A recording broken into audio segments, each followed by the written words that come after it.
artisanal ultra confidentiel et pourtant particulièrement esthétique.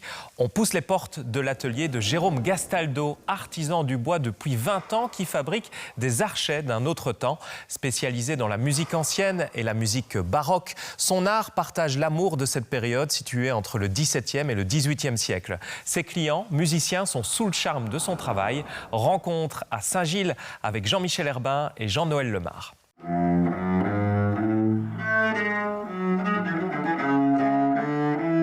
L'archet pour un instrument à cordes frottées, c'est sans l'archet, il n'y a pas de son.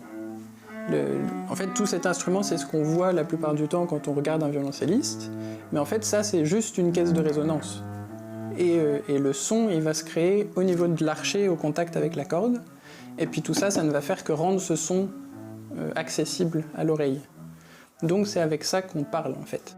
Ce sont mes archets que j'ai fabriqués. Et alors vous pouvez voir qu'il y a différentes couleurs en fait dans les baguettes. Il y a des bois locaux, il y a de l'if, du robinier, et puis on a tout ce qui est bois exotique aussi, amourette et bois de fer. L'archer est composé d'abord de sa baguette. C'est lui qui va faire tout le son, le choix du bois.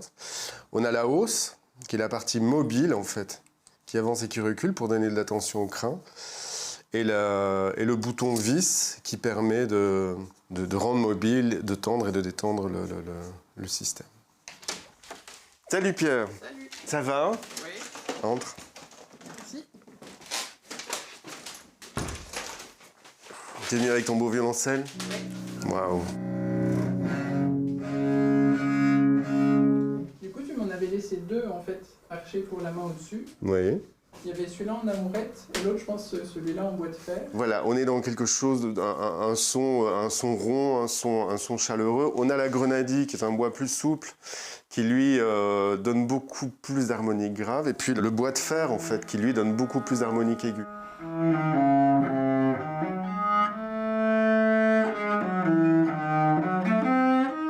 Cet archer-là, par exemple, c'est en bois de Cities, qui est un bois de pays, qui est un bois français, qui vient de Bourgogne.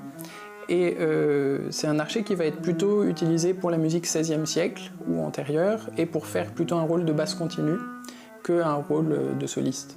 Mon métier, en tout cas, me permet de faire ça, c'est, entre guillemets, faire du sur-mesure, en fait. Donc, le musicien vient à l'atelier, on écoute son instrument, on regarde comment il joue. J'ai quelques archers qui peuvent être essayés sur les instruments, et du coup, ça nous donne une direction, et puis au fur et à mesure, on avance. Anciennement, sur les archers, on a de l'ivoire d'éléphant. L'ivoire d'éléphant, on peut plus. Donc, on a découvert que le bois d'élan pouvait très bien marcher. Mais ce qui marche bien aussi, c'est le cerf, en fait. Le cerf, pris dans sa couronne, c'est un mélange d'os et de bois de cerf, en fait, et ça donne un élément assez important qui a été utilisé aussi à l'époque. Le crin joue avec l'humidité, donc s'il fait sec, le crin se tend.